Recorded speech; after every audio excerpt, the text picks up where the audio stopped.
is the Cover 3 Tailgate.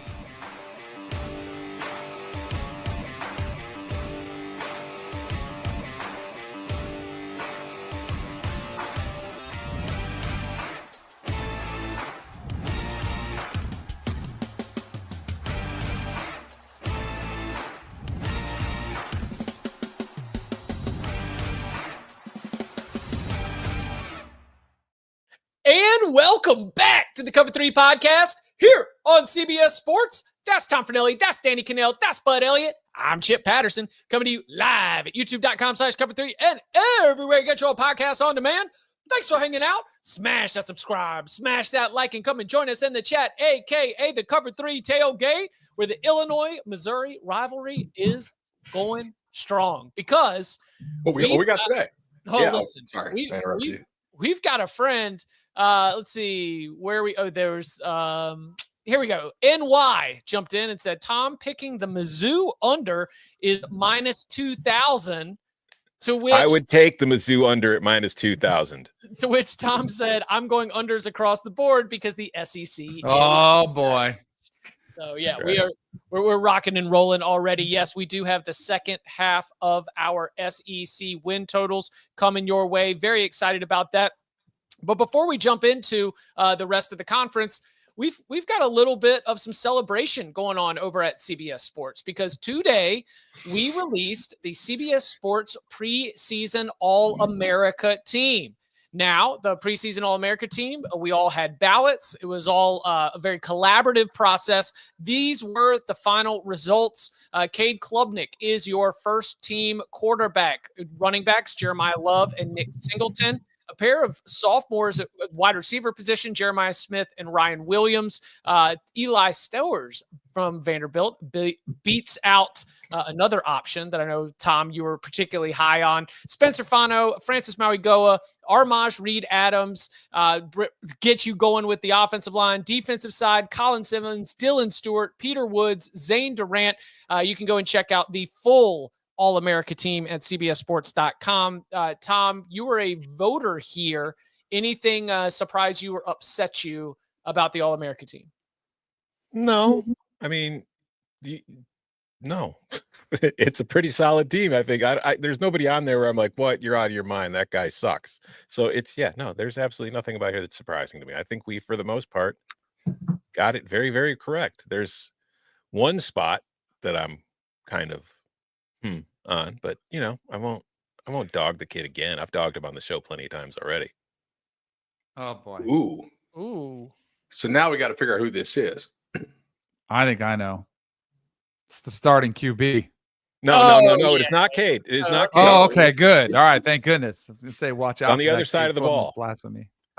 Last chance. Last line of defense. Hey, the 10 guys in front of me all sucked, so I got 115 tackles. Oh, yeah. Dylan Tiananmen at the safety position.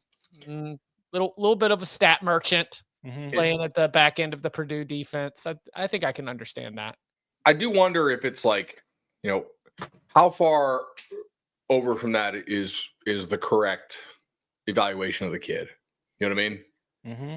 Like, clearly, yes, he padded the stats because Purdue was god-awful and everybody ran the ball against them all the time. I don't think he was, like, awful in coverage. No. I am curious. And Oregon paid a boatload for this kid.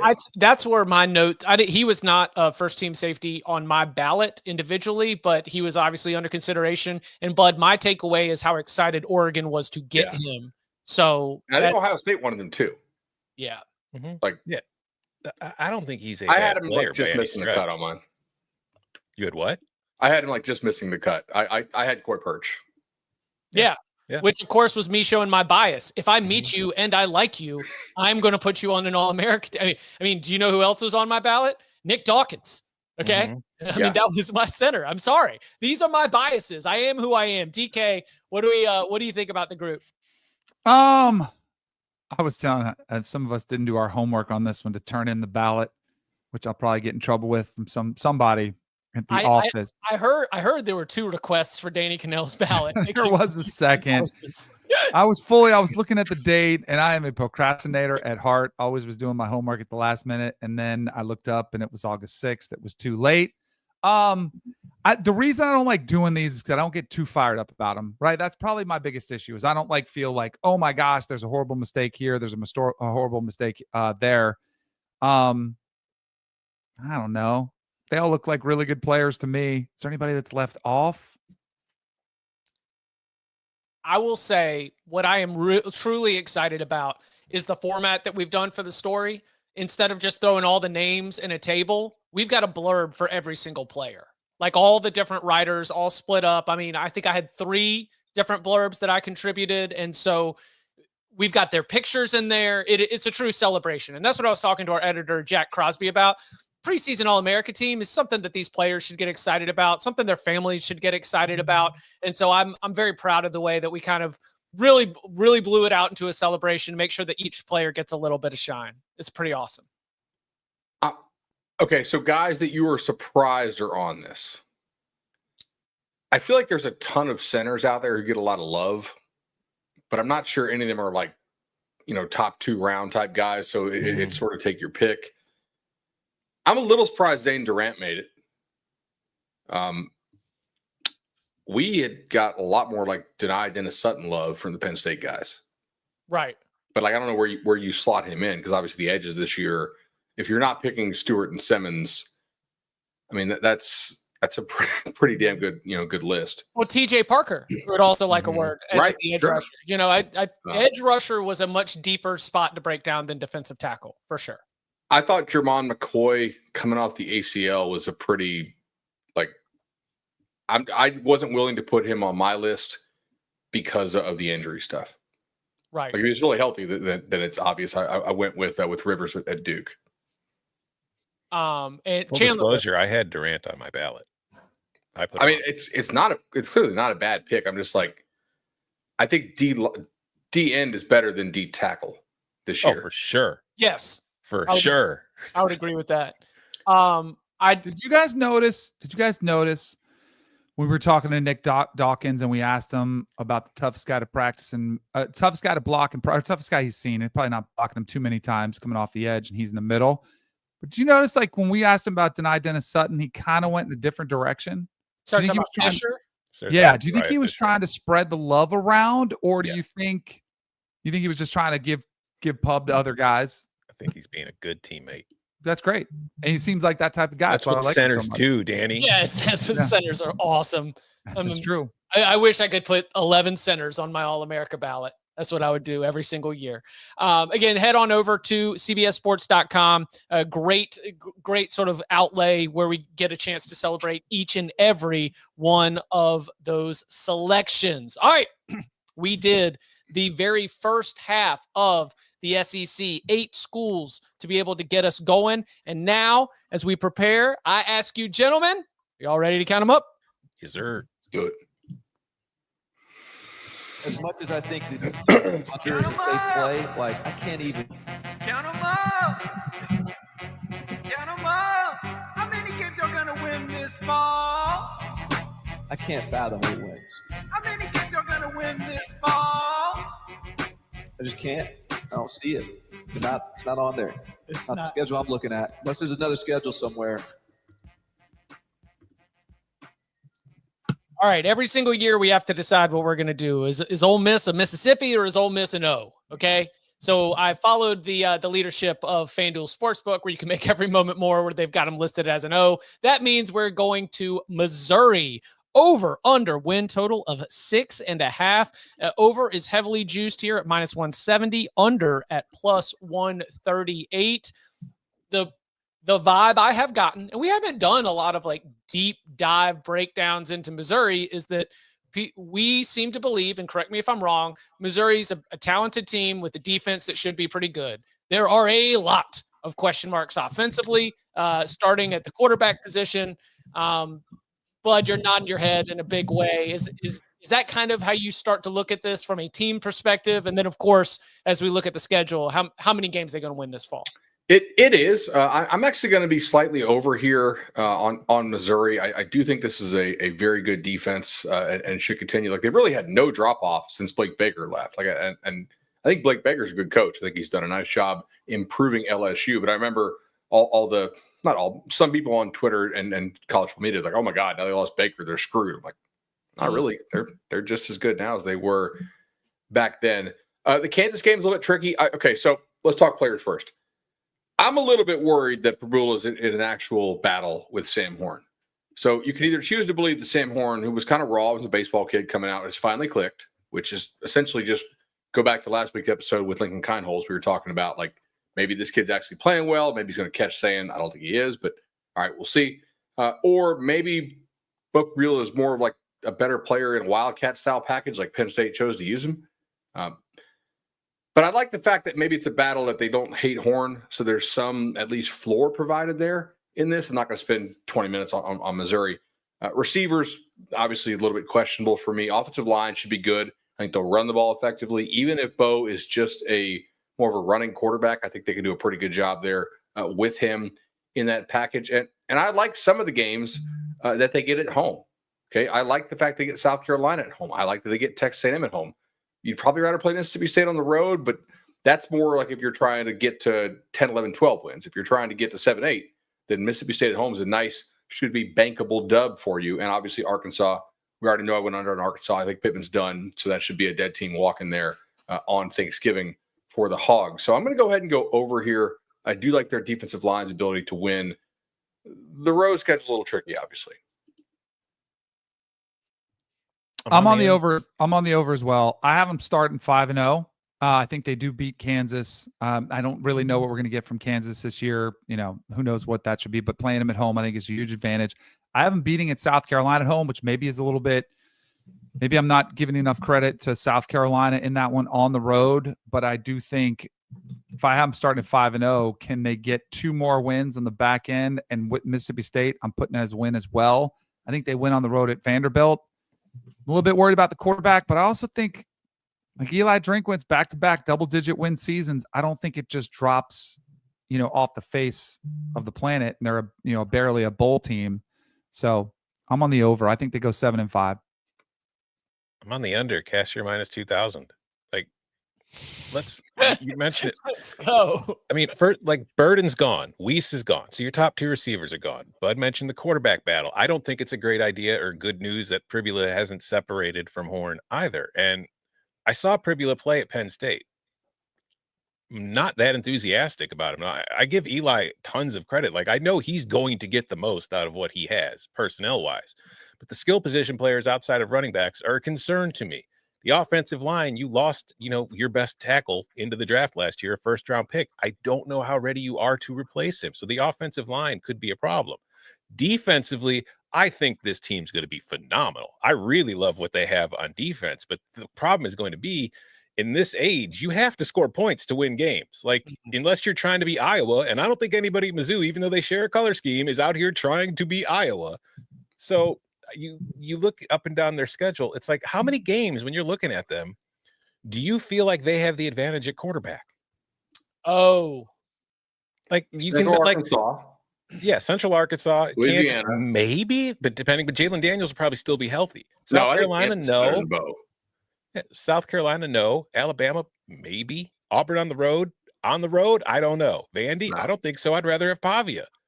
A&M, Mississippi State, Oklahoma, Arkansas. Arkansas, no. I'd rather have Taylor Green. And I would rather have Taylor Green. I'd rather have Bo than Reed, I think. But maybe it's a toss-up. I probably shouldn't have a strong opinion on that.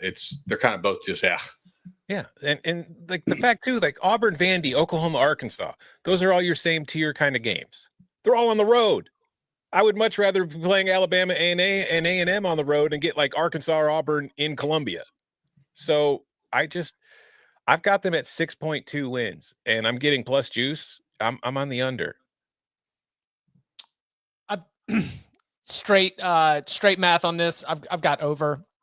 I think that you're talking about toss-up city. And to your point, Tom, having some of those toss-ups on the road means that there is a possibility that this thing could go south. Obviously, at minus 164, you are not going to catch me rushing to bet it. there is something to be said, especially for a team like Missouri, that if the alpha nerd can scheme it up, then, maybe if you're going to have a weakness, you'd rather have, they got to coach them up in a big way and do some hijinks on offense. Being rock solid defensively, I think does give you a very high floor. So DK, I heard it like you saw. I see it like you said it. It's a 7-5. They'll get off to a hot start.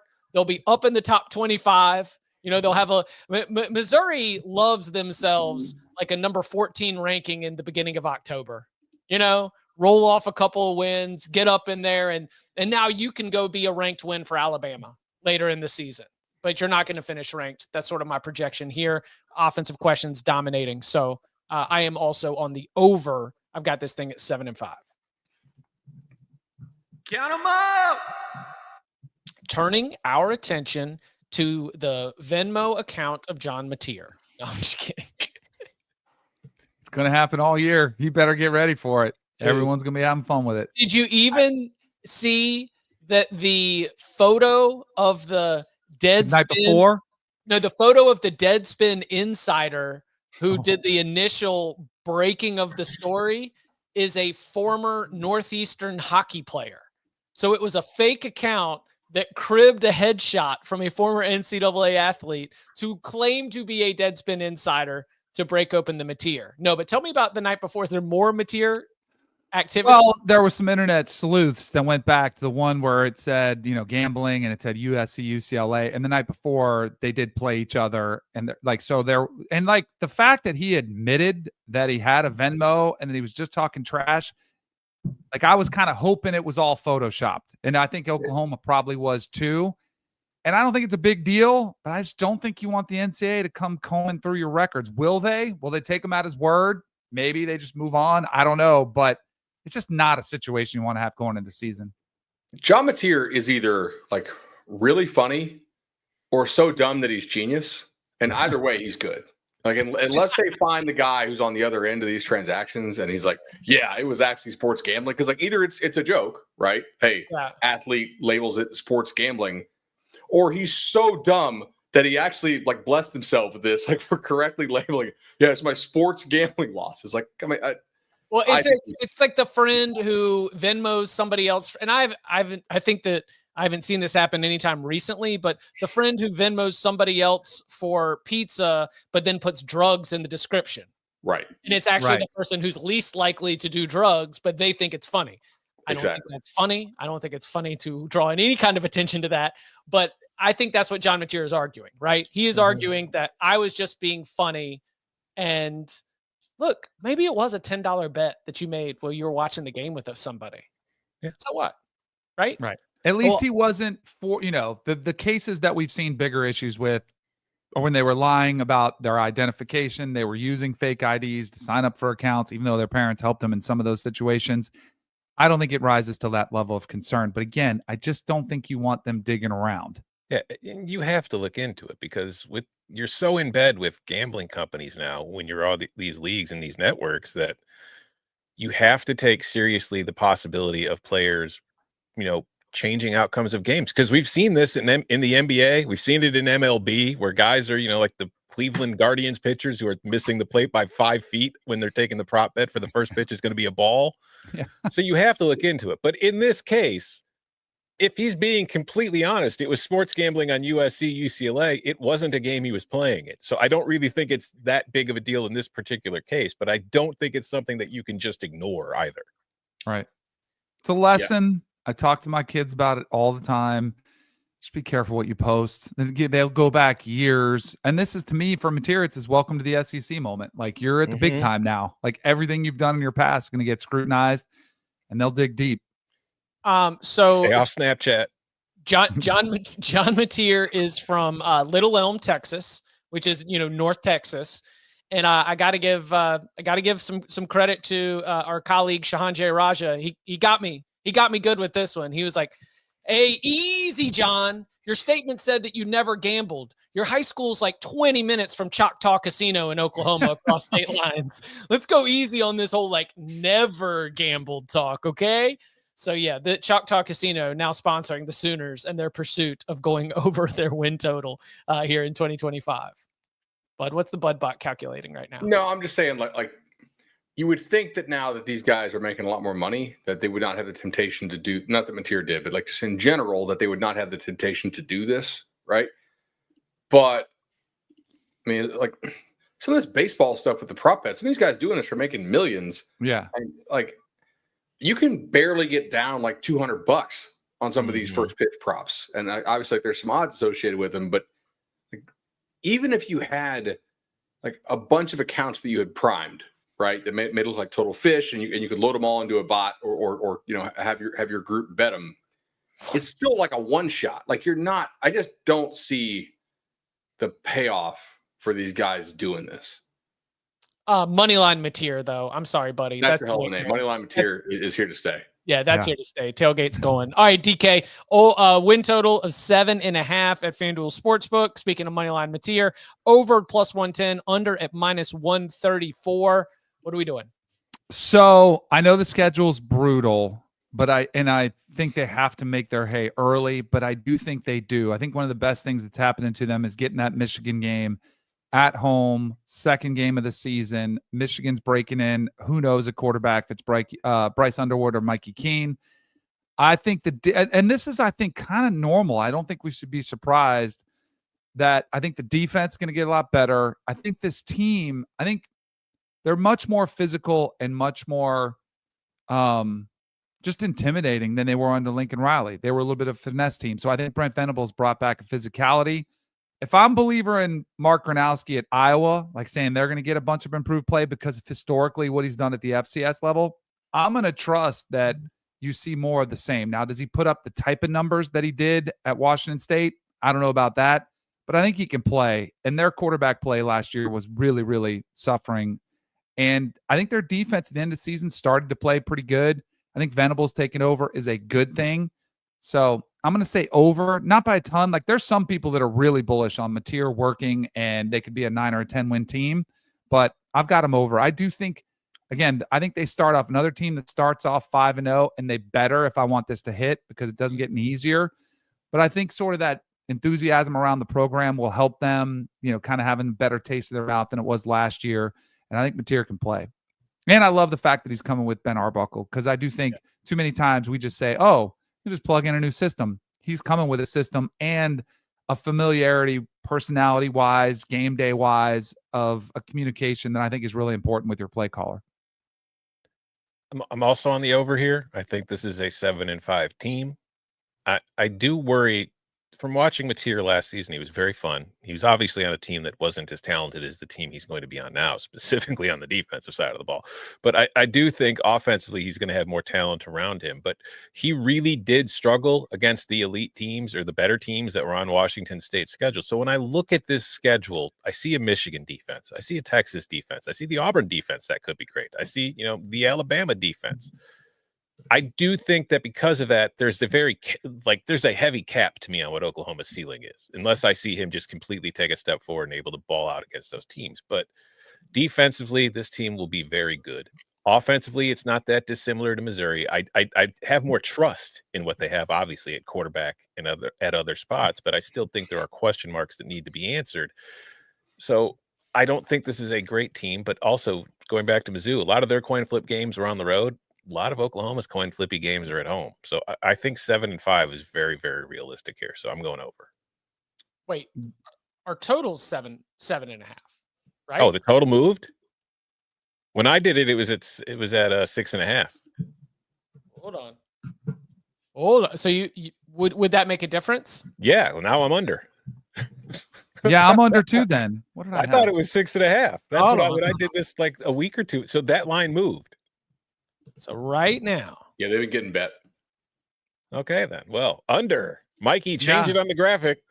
Yeah, Oklahoma sucks. Ignore everything I just said and know that the Sooners are terrible and there is absolutely no way they are going over 7.5. No, but I think they're a 7-5 team, so under. All right. I'm over here. And I think the defense will be really good. I think the receiving core is pretty good improved. I think the offensive line is improved. I'm not sure the offensive line is good, but I don't think it'll be as bad as it was last year. I think Mateer's legs might help to mitigate that some. And to me, like, they do have very soft ease into this schedule, in my opinion. Illinois State, obviously, to start whatever. Michigan comes to town, most likely a true freshman quarterback for Michigan. And I'm not particularly high on Michigan's receivers. I think that they're betting a lot that last year's receiving problems were due to the quarterback. And I don't know that clearly, like, Michigan botched its quarterback situation like crazy last year, but I'm not sure that they were just hiding a bunch of really good receiver talent in that room that is all of a sudden going to emerge. But their offseason seems to indicate that they think that is so. So maybe we'll see if Michigan's correct in that. I still think Oklahoma's defense will probably do pretty damn well against that Michigan offense. At Temple's a weird road game. Like, you're playing at Temple, but okay. I wonder if that was a 2-for-1. Auburn, again, like, if your worry is offensive line, Auburn does not have one of the better D-lines in the SEC, at least not in my opinion. And then Kent State. So you kind of got 5 weeks to where I think it's very reasonable you start 5-0. Mm-hmm. And then I need to find 3 more in the back stretch, and I think we can do that. Like, Texas is going to be favored, but not unbeatable. At South Carolina, again, like, the week after Red River, that's a tough road trip. South Carolina is a tough place to play. Great fans. They also lost, like, more to the NFL draft on defense than they have in a decade. And, I'll like we say in poker, I'll pay to see that card, right? You're able to replace that level of defense again without recruiting at a super high level, Cole Kublik has talked about, our friend who comes on Cover 3 sometimes, about how, like, nobody's done a better job in the portal of finding these gems. I'm like, you know what, man? I don't disagree. But you know who also could have been said about until last year? Guys, Tallahassee. They went 2-2. Every year in the portal is a new crapshoot. I don't really believe that anybody has an advantage evaluating the portal over anybody else. Everybody's doing it. Everybody's like, they have analysts who decided not to want to be NFL scouts anymore. They want to work at home from a laptop. Like, I don't think there's any real, like, there's not enough hidden gems in the portal, and your ability to go extract all those hidden gems, I don't think is really an edge, because I don't think it's doable in this year's cycle, if that makes sense. Like, I think it's not solved, but we're pretty close to being solved there. Ole Miss at home, I like your chances against. Again, I think Ole Miss is worse along the lines of scrimmage. Tennessee, I like Tennessee for the schedule. I think Tennessee might be a bit a year away in terms of doing something that without Nico, like, that's going to hurt. At Bama, you'll be a fairly big dog. Probably Missouri at home, I like. Can Missouri actually score with you if the offense is real? And then hosting LSU, that's another toughie. But I do think there's a pretty good chance they can start 5-0. And then I think they can find 3 more out of the final 7. Give me the under. I've got the second half kind of being a little bit brutal. I think that's another team that stacks it up. By the way, huge shout out to the tailgate, which was quickly identifying that the line movement is probably from our CBS Sports Network show, that they saw Bud Elliott put Oklahoma in his college football playoff, and they have hammered it. So multiple people in the tailgate mentioning that you are, in fact, the one moving this line on the Sooners. I've got this thing at 7-5, and I think that it is, I agree, a lot of great opportunities to build early. How about the AP having Oklahoma as a top 25 team? Coaches, no. Coaches fading Brent Venables? Like I said on the media show, loving the Sooners? Like I said in the show yesterday, I think the AP voters are more inclined to look at narratives and possibilities. Yeah, totally agree. I also think if you had the player personnel people vote in the coaches poll instead of the coaches, it would be better than the AP. But I think the AP is better, so I don't think the coaches really pay attention. I can take that. But like, obviously the personnel guys are the ones bidding on these players, evaluating them, all that stuff. The coaches aren't really doing that as much. So like the personnel guys have a pretty good feel for who went where and for what price.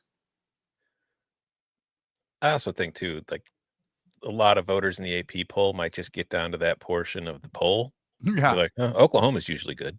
Sure. They'll have a bounce back. As always, if you have any complaints about the AP poll, find Ralph Russo on Twitter. He runs the whole thing. Yes. All complaints to Ralph Russo. There is a bit of like, are we sure Venables can coach here? Which scares the hell out of me. Like, Venables is my number one question about this team. Because everything else. Like, is he just a Will Muschamp? Is he just a D coordinator? because that happens sometimes. Yeah, it does. Some guys are just better coordinators. So we'll see if he can be a head coach. Well, he had to make a big boy move with the offensive staff. We'll see if it works. Coaches, there was a time where we wondered if Dabo Swinney was just a recruiting coordinator vibes guy, and he had to make some big boy decisions, make some key staff hires. They totally flipped the program around, among them hiring Brent Venables. So we'll see if Venables can do the same thing with the Sooners this year. Coming up on the other side, we talk about transfer portal dice rolls. What does the latest haul look like for Ole Miss? South Carolina stares down its annually difficult schedule and win totals for Tennessee, Texas, Texas A&M, and Vanderbilt, and more. Next. Name's Conrad Harrigan, family man. And if you cross my family, well, you'd better pray. Mobland, new series streaming March 30th on Paramount Plus. Back here on the Cover 3 podcast, turning our attention to Ole Miss. Over under win total at FanDuel Sportsbook of 8.5. Got a nice, somewhat even price. Over slightly more juiced at -118. Under at -104. Tom, what are we doing with Lane's squad here in 2025?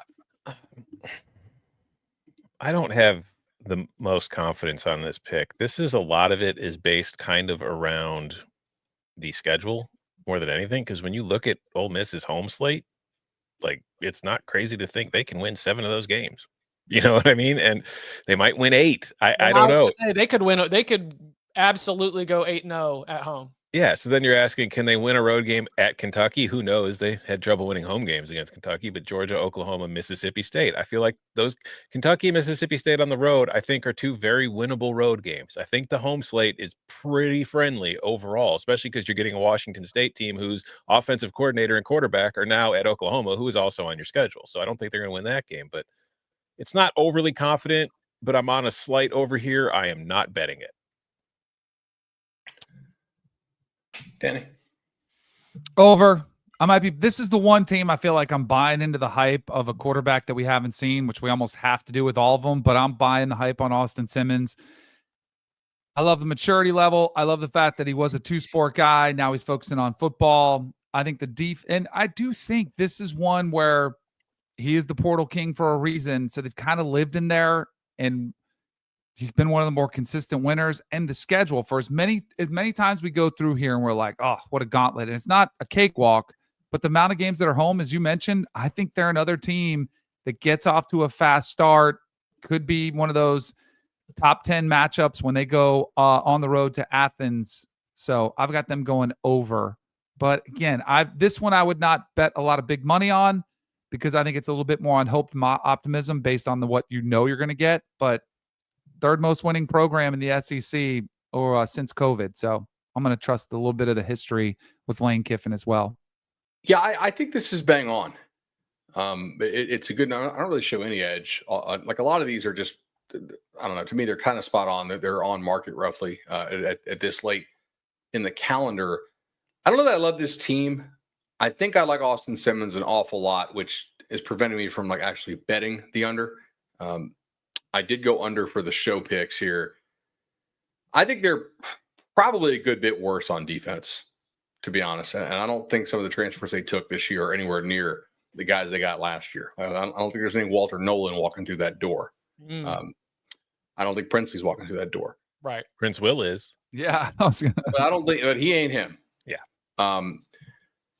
But Kentucky, Arkansas, Tulane, who I like, but it's at home. LSU at home is one okay, that scares you, but you're not big dogs there. Washington State at home, you should smack. And then at Georgia, at Oklahoma is a tough back-to-back. You got to get off the mat and go home and play South Carolina. And then you get Citadel and you host Florida, who kind of ruined your season last year. I'm sure you'll be motivated for that most likely. And then at Mississippi State I'm slightly under here just because I don't know that I trust this team. But damn, it's hard to be actually bet this under looking at this. If Simmons is what we think he is, then I'm definitely wrong. Go ahead. I was going to say, you know what this team is? This is a team that at the end of the year can be 9-3 And like they will be arguing that they deserve a playoff bid, but they won't have a single impressive win on the resume. Yeah, no, 9-3 Ole Miss. We should just get on the record right now. Should have no mention for the playoff. So last year you could be 10-2 at this schedule. No, 10-2. Have no wins over ranked teams. 10-2, I think they're in though. But okay, you could go 10-2 if you lose to LSU and Georgia. There's a real chance Florida and Oklahoma miss a bowl. Mm-hmm. Like it's not likely, but it's not a zero chance. But you're still 10-2 in the SEC. You're still 10-2 in the SEC. We're going to hear a lot about SEC schedule and not a lot about the contents of this schedule if that happens. But it's a meat grinder. It's not about the individual wins. It's about the body blows you take week in and week out when you were in the SEC. It's like when you beat Belmont in basketball and you're like, we've got wins over these projected tournament teams because Belmont's going to win the conference. You're going to be propping up Georgia State and Tulane as they're trying to make their argument. So last year, are you asking the dentist? Yeah, I'm texting the dentist. All right, sweet. Appreciate that. Tailgate's asking. I know DK did too. Last year, they were 9-3, right? And that was with an absolutely mind-numbing loss to Kentucky and just like tripping over their feet at Florida. In the SEC, as we've discussed, you're playing the exact same schedule. So can we get Ole Miss to not have a mind-numbing loss and trip over its feet again? Not only am I over on this 8.5, I think that Ole Miss to make the playoff plus 198 is my value play there. Getting 2-1 at the idea that they can go 10-2 against this schedule. So I understand the concerns about the defense, but I'm willing to buy Austin Simmons, and I'm willing to buy the idea that he's going to be set up for success. They also went in the portal. Every year is going to be a new portal haul at Ole Miss under Lane Kiffin, but it looks like the wide receiving situation is not going to be a Trey Harris or Shrug Mark. Obviously, you lose Trey Harris, but it does look like there's, more versatile options. A couple guys that could end up stepping up. We'll see if they do, but yeah, I am over the 8.5, and I'm looking at Ole Miss to make the playoff at nearly 2-1 as a potential additional play here. My value play is Ole Miss overs. Have they cashed every year? Oh, overs like point totals. Yeah, like I think this secondary has the capability of allowing a lot of points. You think the Cause dentist them to doing get the actual shootouts. dental work today? Yeah. What? Does he Like, work? He's not responding. Yeah. Must have been a rough baseball season for him. Should we call the office? So how about this one? We've got just 9 hits allowed and 14 innings of work, allowing a .173 batting average, best on the team. So light work for Austin Simmons as a true freshman on the diamond, but came in, took care of business when he needed to. How many games are going to win this fall? An important question for the South Carolina Gamecocks. FanDuel Sportsbooks at the over-under at 7.5, over at plus 142, under at minus 176. You don't have to buy into something you haven't really seen when it comes to Lenore Sellers. I think everybody acknowledges that the talent that he showed in his first full season as a starter has a ceiling that could be very, very impressive. Answering the questions about the rest of the team, answering the questions about the defense outside of Dylan Stewart, who is, of course, on that All-America team, that's going to be where your win total decision is made. DK, what are you doing with the Gamecocks? So I really like Lenore Sellers. We've heard a lot about him. I think he does improve, even though his offensive coordinator is gone. For me, it does come down to a lot of the schedule. I think Shane Beamer was one of the breakout stars. I think we've all talked about how great, how great he is with the media, how likable he is. I think the schedule's great. I think they're a physical team. But when it came down to it, I had too many coin flippy games. Like I can't get close enough to the total and say, of lock wins where you feel really good about them. I could only find 5 of them. So they'd have to go 3 of those coin flippy games go over. So I came under on this one. The other thing too is like they've lost some really good players from last year's team that are playing in the NFL now. I know Nick Harbor's, one of Bruce Feldman's freaks. He's up there again this year as the 3rd best player, but hasn't yet broken out. Can he step up and be that player? Maybe. They're asking some true freshmen to step in potentially there. Too many lost guys, too many coin flippy games. I'm on the under. Yeah, I mean, this is minus 176 for a reason. I don't see 5 guaranteed wins on this at all.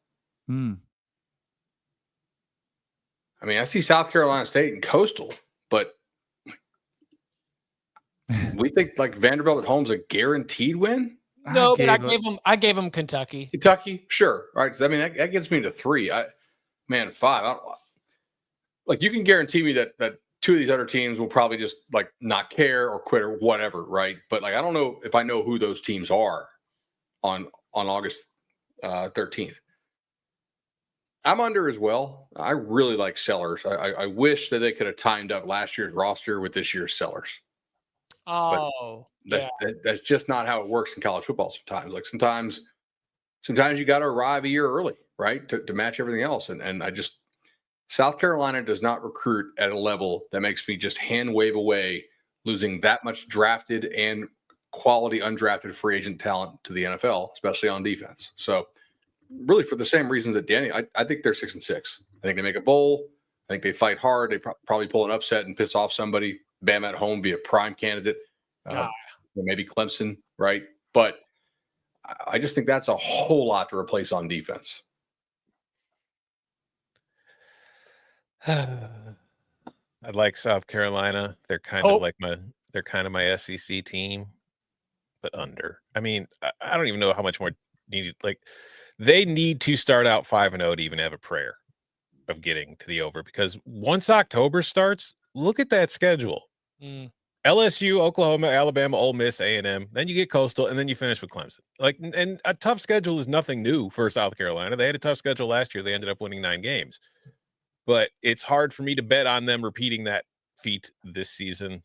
It's got nothing to do with Shane Beamer. I like South Carolina, even though, I thought that was fun. That was the Cheez-It Bowl was a house divided here for me. But yeah, under 7 exacta, I would maybe sniff at. Like, because especially when you don't know exactly how it's going to come out in the wash. So I am on the under. I'm not going to go 6-6 on this one, but as we discussed, so many coin flip games. And when you've got those kind of questions, I'm just not rushing to bet them to be able to get on the right side of so many of those coin flips. Count them out. How about life on Rocky Top? The Tennessee Volunteers have an over-under win total at FanDuel Sportsbook of 8.5. Over at plus 118, under at minus 144. No one is bigger than the Power T. Bud, are we in? Are we out? We're not betting out, but we are out for show purposes. Okay. I'm not a real big fan of Joey Aguilar. I don't truly disagree with what Heupel did to tell Nico enough's enough. But decisions have consequences, and I do think that they are worse off trading Nico for Joey Aguilar. You also we're going to start a freshman left tackle who's a freak in Henderson. But Sanders. What am I said? Henderson. Excuse me. But like that has consequences too. Like that's growing pains. Much like with Oklahoma, right? If they start Fasusi, that's a pretty big deal there in Norman. I don't know that I love their receivers, to be honest. Like I want to see some people stepping up. Like the Boot Carter thing, I'm not really basing this pick on that, but I'm not sure that everybody's rowing the boat in the right direction. And I don't think they have quite as much depth on defense. Like last year, that team came at you in waves. And this year, I think people realized it, there are teams who plucked away some key pieces from that defense. So I'm going to go under here very slightly. I mean, if you look at the schedule too, there's some, it looks easy overall, but there are some tricky spots here. Like if you're merely like a top 25 level team and Kentucky hasn't quit, going to Kentucky the week after you go to Alabama, like maybe that's the game that Mark Stoops comes and gets you. And then Oklahoma right after that, like that's a tough little 3-game stretch. It's one of the easier SEC schedules, but I don't know, man. I'm very slightly under here. Rocky Top, you'll always be plus 114. Yeah, give me that over at plus money. This is still a talented roster, and this is a schedule where the challenging road trips, like, yeah, Alabama and Florida, sure. But what about the Kentucky and the Mississippi State and everything else you get in front of the checkerboard, the stripes out, however you want to set it up? You got the Vol Navy in the house. I am definitely betting the schedule more than I am betting on Joey Aguilar, but I think that there has to be some confidence within this Tennessee program that the standard that has been set under Josh Heupel is that they should be able to go out there with what they've built up against the schedule and go win 9 games. So I like this. I see 9-3, and I think that it is favorable that they get so many of the important coin flip games that they do get them at home. Danny, I am on the under. I loved Josh Heupel that he took the stand. I was really hoping Joey Aguilar could play better than Nico at UCLA this season, like comparatively, because they're going to get compared all season long. Where's the leadership come from on this team? It's like just from vibes. Yeah, that's fair. You know, like no Dylan Sampson, who was such a key part of that offense, being able to run the football. I think this, and then also throw in the mix that if the quarterback play struggles, all those good vibes running through the tee, you get fans might start booing a little bit. I think the vibes could turn south. I had them at 8-4, so it's not like I'm saying they're going to collapse. I'm under the total. I think 7 and 5's in play too, if it does get really bad at quarterback. The only thing is, like, isn't it the leadership council that's calling out Boo Carter for what he's doing? Yes. Like, maybe there is some leadership there. Yeah. You guys honestly think that after what they did to my boy Nico, I was going to come on here and tell you that Tennessee is going over? No.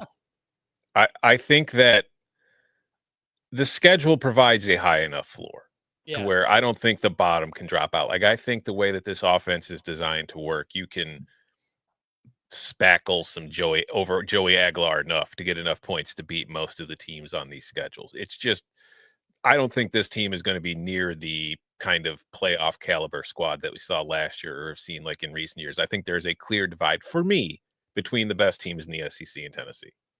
So I am under. I think 8-4 is far more likely than 9-3, but I think 9-3 is as likely as 7-5. Tennessee and Oklahoma play each other, and that game obviously is huge for both of their win totals. And it also is 2 teams that I think are very, very close, but Oklahoma faces a tougher schedule. And we're like, oh my gosh, like, is Brent Venables going to survive? Tennessee faces an easier schedule. And you're like, could they backdoor into another playoff appearance? Like, fundamentally, I don't think they're very different as teams, but I do think their schedules are going to give them wildly different results. Do you would you feel better or worse if Joey Aguilar did not start week 1? I was just looking up, like, they said this, like, it's still pretty unclear. Worse. I think it's going to. So, like, Merklinger's starting? I don't know. I don't know. But they've said that McIntyre looked the best of any quarterback in the scrimmage this past weekend. Worse. It's nothing against McIntyre. It's just I feel like if you're having to start the true freshman, that does not agreed. Well. Who got hurt, didn't play that much in high school. Yeah. Like, I don't think Aguilar's good. I think, like, maybe he can be okay in the system, but, like, that to me, that's all the system. I don't think he's a good player. Was it true? And, like, I know that the chat or the tailgate saying, hey, like, former Tennessee players who went to the scrimmage said he looks great. Is there any world in which they would say he looks bad? No, not publicly. No, exactly. Maybe if you meet him in the hallway at like at a convention center, they might, but not on mic. Yeah, well, that is true. And do you know what, Danny? I think Nico might be really good this year. Like, I know. I don't know. Step forward. Yeah, we'll see. UCLA, of course, You're win pissed, total. right? If you're Tennessee, like, with this schedule.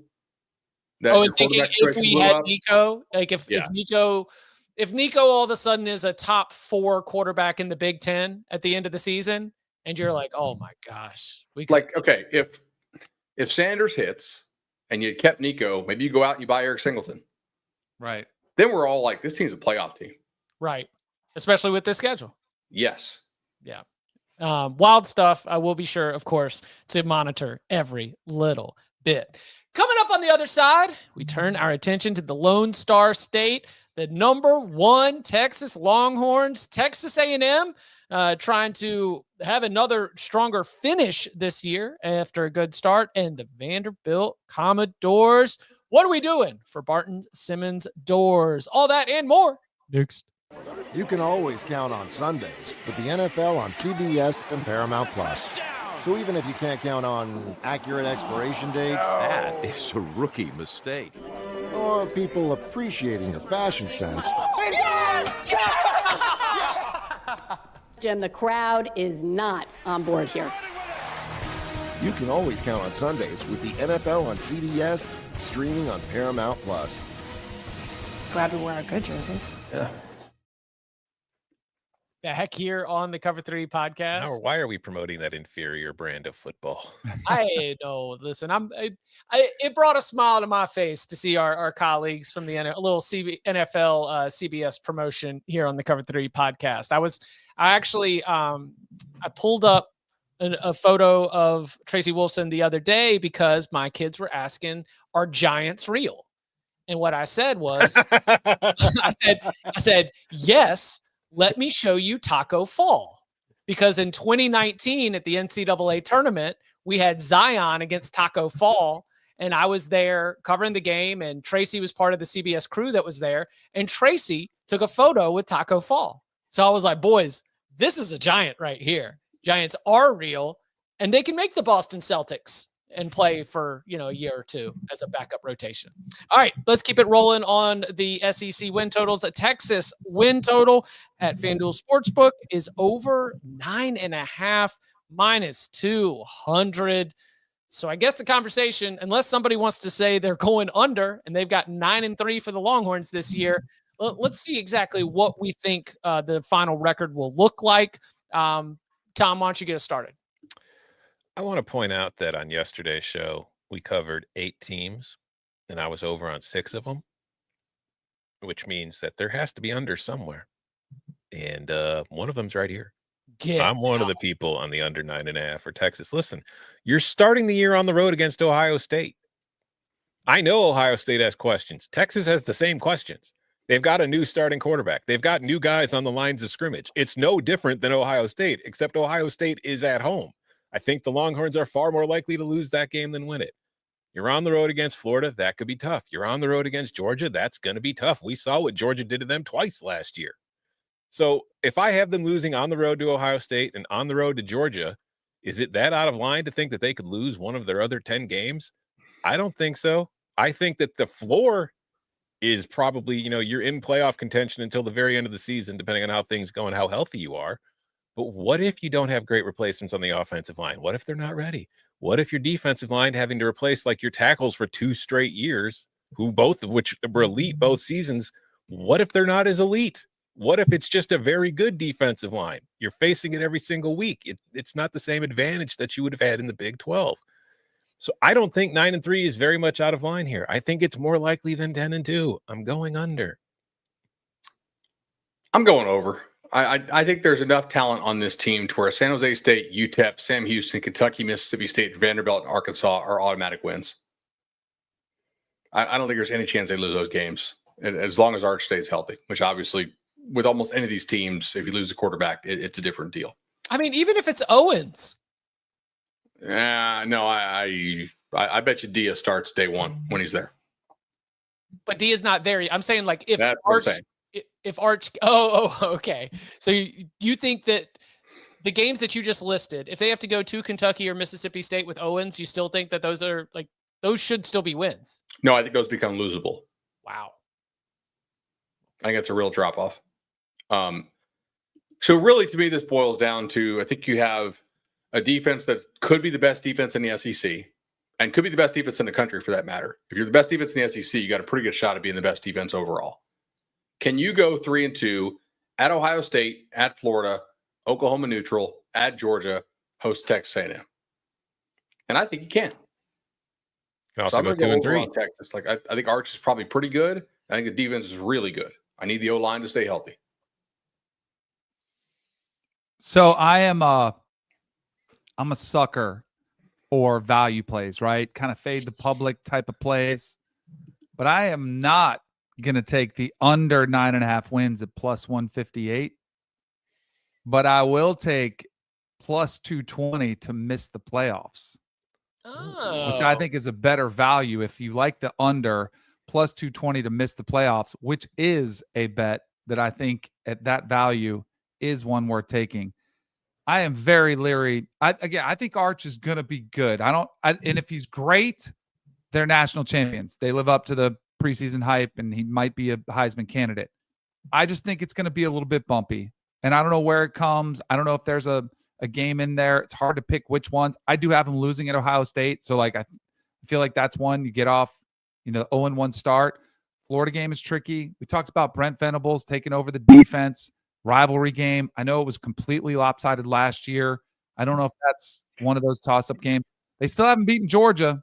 They were 0-2 against them last year, so I've got them losing that one. Just keep an eye out for the Aggies. Minus 220 to what? To miss the playoffs. Plus 220 to miss the plus 220. I'll say there's okay. Yeah. Plus 220 because you can only get for FanDuel to go under 9.5 wins. It's plus 158. So I'd rather say if you're going to but I think they're in at 9-3. I don't know if they are. Not with this schedule. Depends who the three are. SEC hype, ESPN pushing this game at Ohio State. You keep a couple of these marquee matchups close. If you're going to make the same, if you lose to Ohio State, Florida, and Georgia, your best win is Oklahoma or an A&M. Oklahoma, Texas A&M, and ESPN will hype up Arkansas or Mississippi State or Kentucky. So you think Texas would get the but treatment? ESPN did that all last year, and guess what? Their 9-3 teams didn't get in. Yeah, but Alabama got their shit kicked in by Oklahoma late in the schedule and didn't have a marquee quarterback. I don't think a 9-3 Texas gets. It depends who the three losses are. Right. I think 9-3 is a pretty good chance Texas gets in. There could be carnage across. There could be a lot of teams that are 9-3. I think it also depends on how things go in the ACC and Big 12. Yeah. Like if Clemson and Miami are both 10-2, and the Big 12's got a couple of maybe 11-1 and a 10-2 team, then I don't think Texas gets in at 9-3.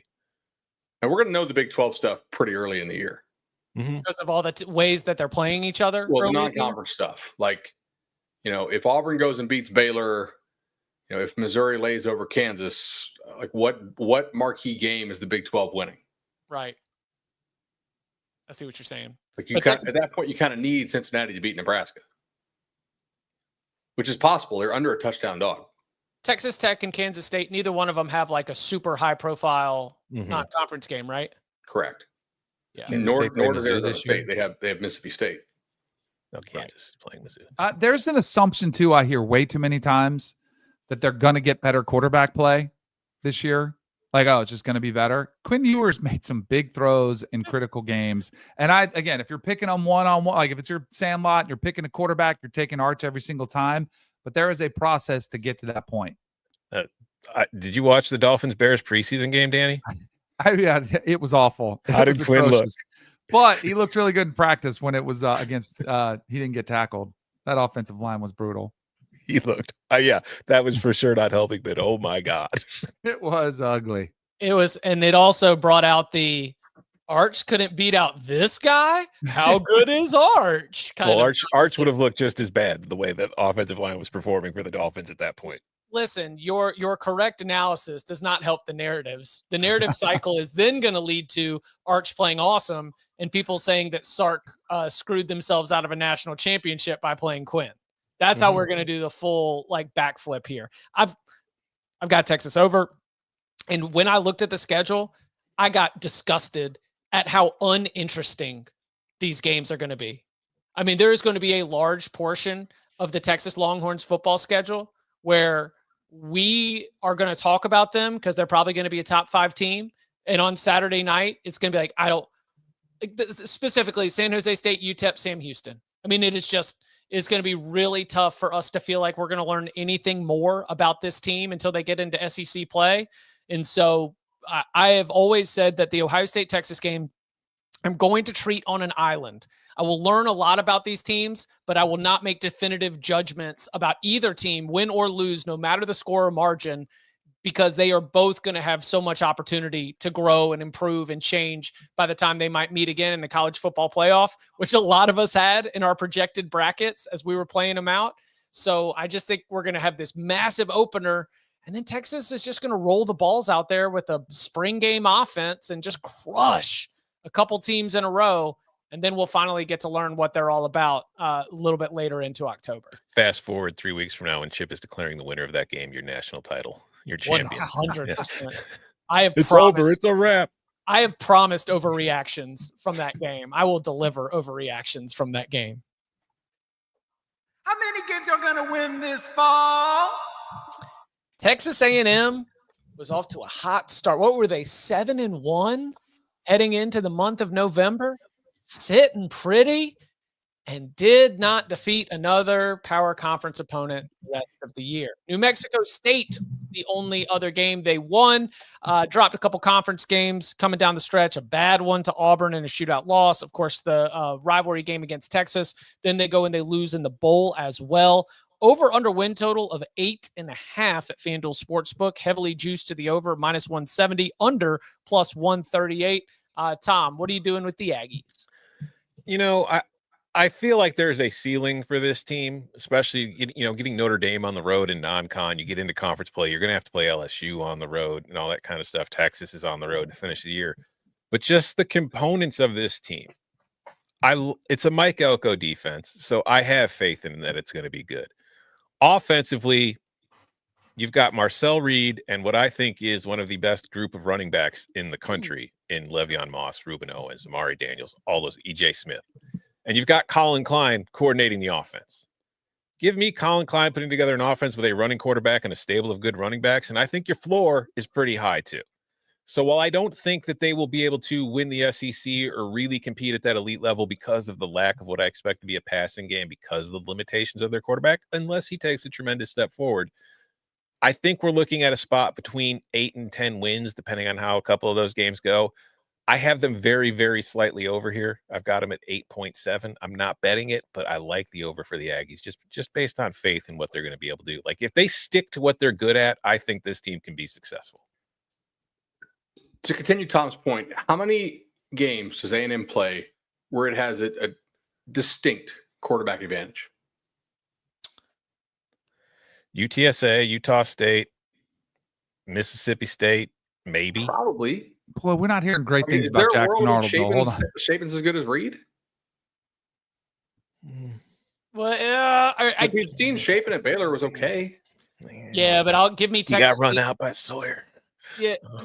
Give me Texas A&M's offensive line, Texas A&M's running backs. Give me Texas A&M. Like, I know the wide receivers didn't have a lot to offer. They did go get Casey Concepcion from NC State. Like, I think yes. I give me all of the supporting parts. I'll take Marcel Reed being better set up for success than Blake Shapen.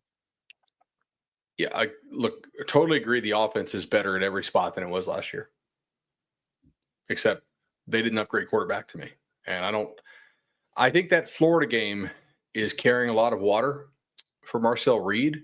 But if you look at that was when you were getting the Florida defense, when they were still having Austin Armstrong call it. And I hate to break it to Aggies fans because I actually like this team quite a bit. But like, everybody went nuts on the Austin Armstrong coordinated Florida defense. And then when they changed it, Florida got a whole lot better. But like, Cam Ward killed him. Mississippi State was actually respectable. Like, the one game that year that Mississippi State, played pretty well. KJ Jefferson, okay, not great actually, but I'm not sure I trust the quarterback here. I don't think he's terrible. I just don't think he's like top 2/3 in the SEC. He's probably a little bit better than what Kentucky has. You guys seem to like him a lot better than Shapen. Maybe. I can't say that he's not. I just don't know that he definitively is. I think their defense takes a step back because of what they lost on the defensive line. But, man, I like the O-line a lot. I think receivers pretty nice. I think the backs are probably pretty damn good. And maybe I'm wrong on this, and maybe Texas A&M can find a way to utilize Reed's legs a lot more. Because Colin Klein, that's what he did in college, and obviously it's what he did at K-State. So maybe that's what they're thinking. If so, I think that would work great. And I think I would love to bet on Texas A&M quite a few times as a spoiler. But I am very slightly under here. Do you want an extremely bold prediction? Yeah. We look at the wide receivers. I think Amari Niblack, the transfer at tight end, could have a huge season in this offense, just based on what Colin Klein likes to do and what I think Marcel Reed's strengths are as a passer. I think Niblack is somebody who could have a huge year. Tyler Warren-ish. I like that. Hey, quick I think it's in there. I'm worried that like Bama and Texas couldn't get a damn thing out of this kid, for relative to the talent. He had a good season a couple years ago in 2023. Not huge, but he caught 327 yards, 4 touchdowns, and that was in an offense with a lot of talent around him. So, and he also had Jalen Milroe as his quarterback. So, is this at 8.5 somewhere? This one might be a user error because I just pulled it up at FanDuel Sportsbook. I introduced it with the juice. I'm seeing a 7.5 at FanDuel Sportsbook with over -172. So there might be some 8.5s out there as well. So does that change the over? Under? Mute me so I can type. I have a thing that shows across all books. Okay. I do too. There's another one that there's over 7.5 is heavily juiced to the over. You can get +125, +120 if you go under 8.5. Got it.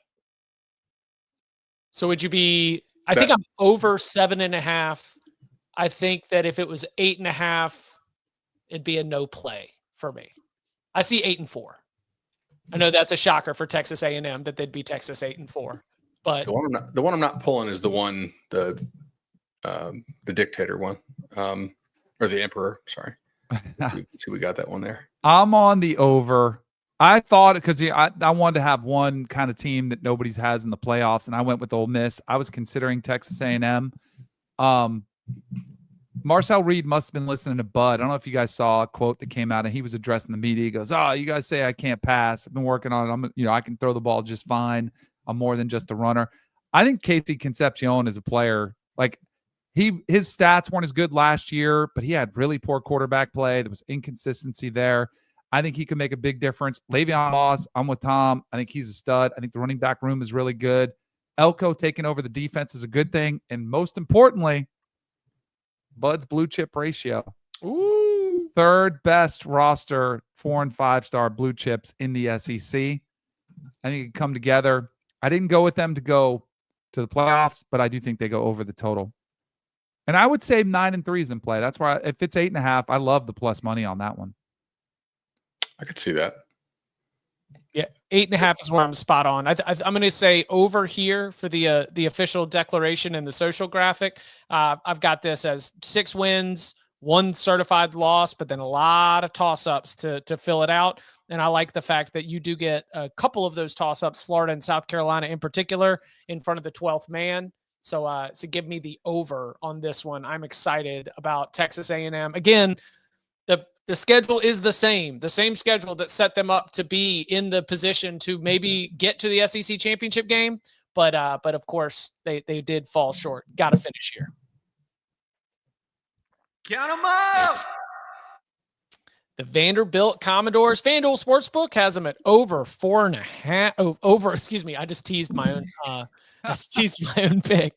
4.5 wins, over -188, under +152. Clearly, I think it is a disrespectful line for Vanderbilt after what we saw from the Doors last year. Danny, what are we looking at here for Barton's squad? Is it that disrespectful? Yes. I mean, I love this team. I love Barton.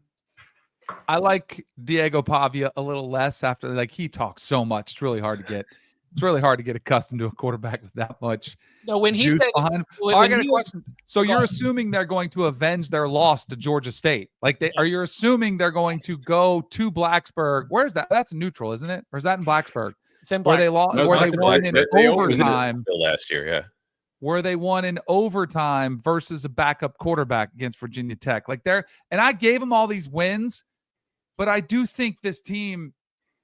I'm not running with that juice to go over. I'll go over, but I don't think it's that much of a lock that they do. Would it shock you if they won 2 of the final 3? No. Right. I had them beating Kentucky. I think the timing of those could be very much in Vandy's favor. Oh, because they'll have a coach who's firmly in the plans for the next 3 to 4 years? Under they're likely to still be carrying. What are the odds that 2 of those 3 teams are not? I mean, if Hugh Freeze is no longer coaching Auburn, that definitely changes the way you handicap it because that's who Diego owns. Well, yeah. right. Yeah, I said 3-0. I said 3-0 on Monday's show. It'd be 4-0. I forgot there's 2 New Mexico State wins in addition to last year's Vandy win. I think they're going bowling. So I'm going to go over. Like we talk about how a lot of these teams are not nearly as old as they were prior because a lot of the COVID kids have washed out of the sport now. Vandy's still pretty old. They got some good size now. Like they still run a scheme that you can't, like people lose to Vandy on Monday and Tuesday. Like you actually have to take this serious. They run I think that's like one of the greatest credits you can give to Clark Lee is like, can we win the traditional way at Vandy? No, probably not. Let's go out and be humble enough and show real humility with our coaching hires to know that like we can still recruit height, weight, and speed on defense to the extent we can, but we have got to run something very different on offense that lets us steal a conference win or 2 per year because teams they don't take us seriously in practice on the days where you're getting the good looks against scout. And then all of a suden we're popping a couple freebie touchdowns in a game. Not that Vandy's not good, but like, I mean, athlete for athlete, obviously. And like Barton talked about the symposium, when they're on stage, talking about like how you got to find athletes that fit you and understand like what flaws you can and cannot accept in your scheme and stuff. So I think they're going bowling. I think this is you get Pavia a year older. He's a damn good college quarterback for this scheme. I think they're going bowling. Over by October. They're starting off 5-0. They're going on the road. They're beating the Hokies again. They're going on the road. They're beating the Gamecocks. They're getting revenge on Georgia State. They're taking down Broncos boys. And then they're going to lose to Alabama and probably LSU, but then they'll beat Mizzou and they'll probably lose to Texas, but they'll beat Auburn and Kentucky and then lose to Tennessee. Over. They're going bowling. 6+ wins at FanDuel Sportsbooks plus 135. That is the bet here. We're not having, we don't want any of this like heavy juice for 5 and 7. We want a bowl team in Nashville. Vandy, our doors. I know he's got a 20-inch neck or whatever it is, 24-inch, whatever his neck is, that's thick as anything. I'd like him to protect himself a little bit more. I don't see many running backs look for contact as much as I see Diego Pavia look to punish defenders. I would hope they've talked to him a little bit about protecting his body. It's not in his style of play, but he can withstand a pounding. I'll say that. Diego needs to be like the number one guy advocating for like career medical insurance after you retire from college football. Like that's he's going to need it. You know who else sought contact? Heisman Trophy winner Jaden Daniels. That's right. Yeah. So listen, I just see greatness. That's all I see there. So yeah, we are all in on the Vandy over at 4.5, and it sounds like some of us are even ready to go. The next step that this is a bowl team once again for Clark Lee. So at the beginning of the show, I saw the tailgate. They were singing the Camp Buzz song because that's how excited they are about another round of Camp Buzz. Camp Buzz will lead off our show on Thursday. We are also going to take some of your questions, so come and jump in the chat. Get your questions in early so we can be sure we can get them and share them with the crew and be able to get to it on the show. As always, Spotify comments, big old bag of mail, those are options. And if you want to get at us on Twitter or the other socials, another great way to be a part of the conversation. We're going interactive. We're going Camp Buzz, what we're hearing, what we're seeing, all that coming your way Thursday, 11 a.m. Eastern time. Next week, we wrap up win totals with the Big Ten. First half of the conference on Monday, second half on Wednesday. Then on Thursday, the very first edition of Locks for 2025. That means our very, very best bets for the win totals, which will include the opportunity to talk about Notre Dame and teams from outside the conference, but also our week 0 locks. So win totals and week 0 locks next Thursday, Big Ten on Monday and Wednesday. And then we're just off and running. I mean, then it's Day Trading Danny. Then it's Pole Assassin. Then it is all the things you know and love about the Cover 3 podcast. So very excited that we are almost here. And you can follow him on Twitter at Tom Fornelli. You can follow him at Danny Kanell. You can follow him at Bud Elliott 3. Follow me at Chip _Patterson. Gentlemen, thank you very much. Thank you. See y'all. See ya.